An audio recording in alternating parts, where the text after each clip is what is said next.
Hello there.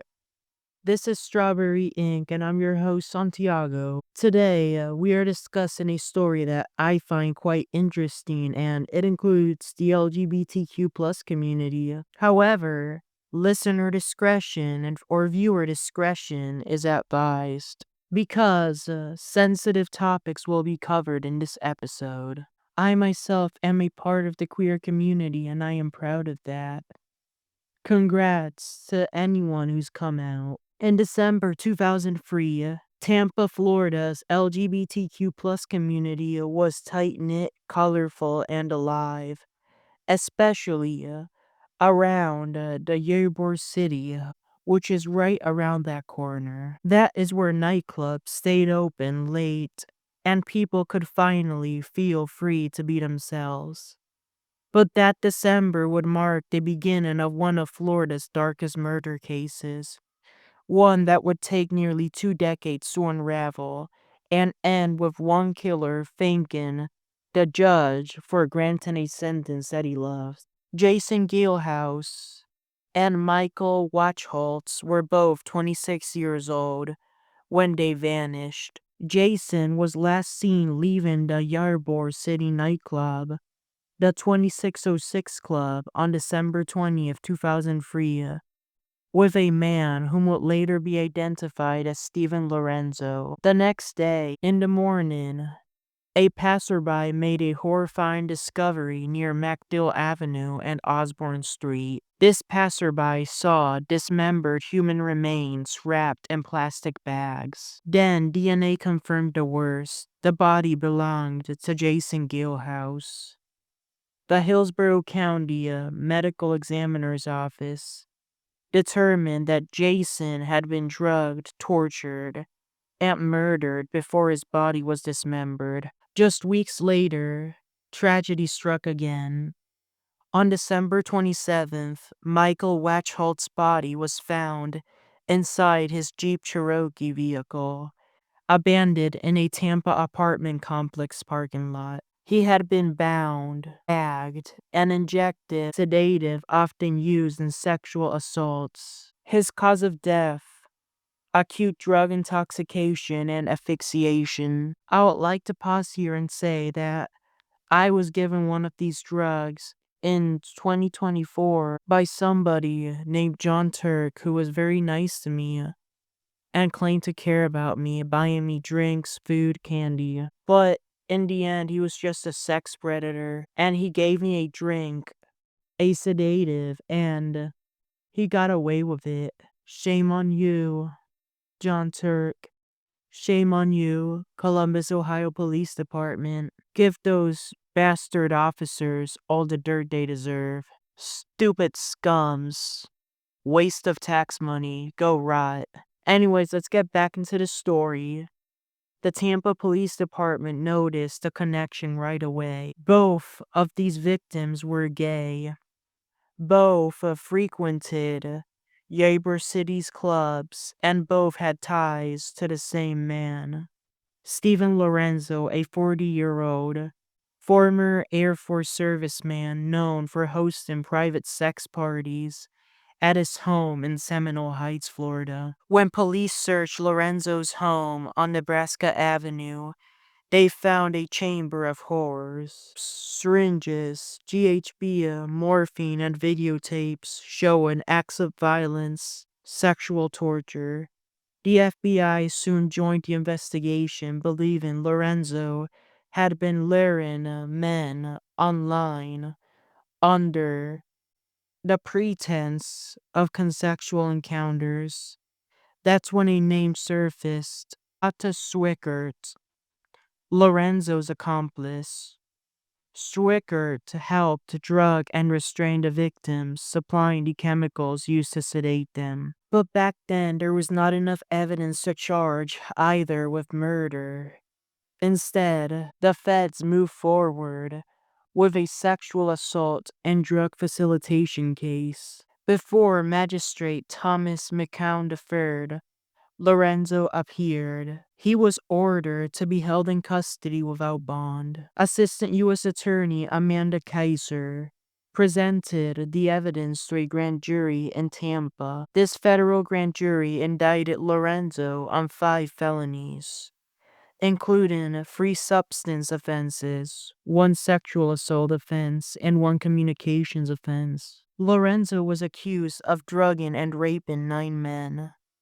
In November 2005, he went to trial before federal judge Richard Lazzara. His public defender, David Labor, represented him, not knowing his client would be a future convicted killer. The jury found Lorenzo guilty on all counts, and by December that year, Judge Lazzara sentenced him to 200 years in federal prison. His accomplice, Scott Schweiker, was arrested in January 2004 after FBI agents tricked him into opening his door in Illinois. The agents posed as civilians and knocked on the door. Scott had no idea that these were feds. These agents immediately arrested him. Inside the home, they found syringes, GHB, ropes, handcuffs, and notes linking him to Lorenzo's crimes.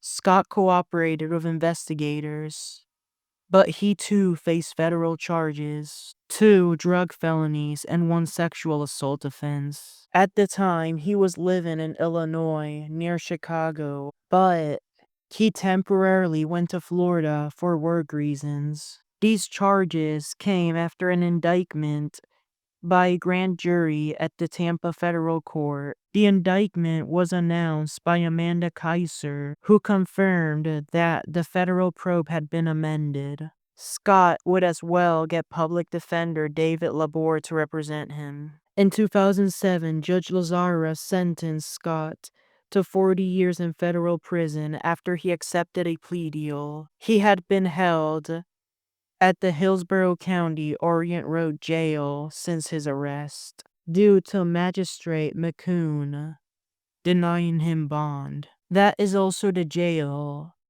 where Lorenzo was. Stephen Lorenzo did not agree with the verdict of the jury of 12 members and 2 alternates who convicted him.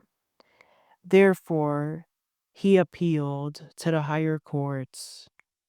That was because Judge Lazzara refused to acquit him nor redo the trial. On the other hand, regarding the accomplice, Scott, the judge refused to let him withdraw his plea nor resentence him. Therefore, he too appealed to the higher courts. However, the federal appeals court in Atlanta, Georgia, in September 2008, affirmed Lorenzo's sentence and conviction. That was the last update as of that appeal.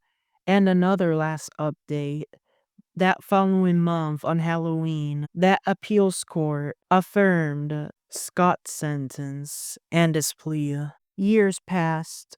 The families of Jason and Michael waited for justice. Michael's father, George, died in 2009, still waiting. His last words, "I just want to know who did this to my son." That man, it turned out, was already behind bars. By 2012, new forensic evidence finally tied Stephen Lorenzo and Scott Schweiker to the murders of Jason and Michael. State Attorney Mark Ober of Hillsborough County brought the evidence before a grand jury. At the circuit court, both were indicted on 2 counts of capital murder. Once Ober unsealed the indictment, the U.S. Marshals picked up both suspects. At this point, sentencing had ended in their federal case, and they had started their time. Scott was at the FMC Butner in Bahama, North Carolina, undergoing psychiatric evaluations while incarcerated.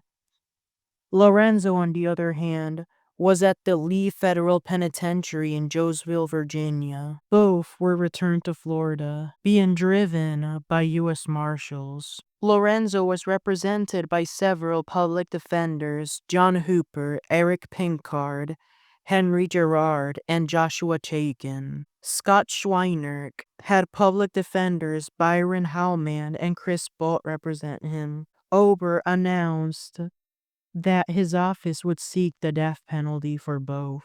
In June 2014, Scott was brought back to the Hillsborough County Orient Road Jail. Before Judge Ronald Ficarota, he pleaded not guilty. 2 years later, in June 2016, he accepted a plea deal and pleaded guilty to both murders. Judge Vivian Corvo sentenced him to life in prison without parole, sparing him from death row. Schweiker appealed, but in December 2023, the Florida Appeals Court in Tampa affirmed his plea and sentence. He now serves his time at the Marion Federal Penitentiary in Illinois. He was moved there after completing his psychiatric treatments in the Petersburg Medium in Hopewell, Virginia. In September 2017, Stephen Lorenzo was also returned to the Orient Road Jail in Hillsborough County. He refused to enter a plea, so Judge Mark Kisser entered one for him, not guilty. Years of delays followed, but finally in December 2022, Lorenzo pleaded guilty to the murders of Jason Galehouse and Michael Wachholtz. Then in January 2023, a bench trial began. This was to choose whether he would be sentenced to death or not. There was no jury. Judge Christopher Sabella would be in charge of deciding the verdict. Lorenzo fired his lawyers and chose to represent himself. 1 month later, the verdict came down: death. Lorenzo smiled and thanked the judge for the sentence. This sentence has been confirmed, and even as he awaits execution, Lorenzo has shown no remorse. He says he is bored in prison and grateful for his own cell. The case is still being reviewed by the Florida Supreme Court as of June 2025. His case is still being reviewed by the Florida Supreme Court, but in June 2025, his death sentence was upheld by them. They received the case after the appeals court in Tampa was unable to reach a decision in December 2023 and sent it over to them. Stephen Lorenzo remains on death row at the Union Correctional Institution in Rayford, Florida, still asking to be executed, and he really wants the state to hurry up because he just wants to be killed already. Jason's mother, Pam, had bone cancer but lived long enough to see Lorenzo be sentenced to death. She was frustrated with all of the delays. She passed away shortly after the verdict, but at least she saw justice being announced. Michael's mother, on the other hand, Ruth Wachholtz, also fought for years to see this outcome. She was excited to one day watch him be executed. However, she will never do so because she died this year in 2025.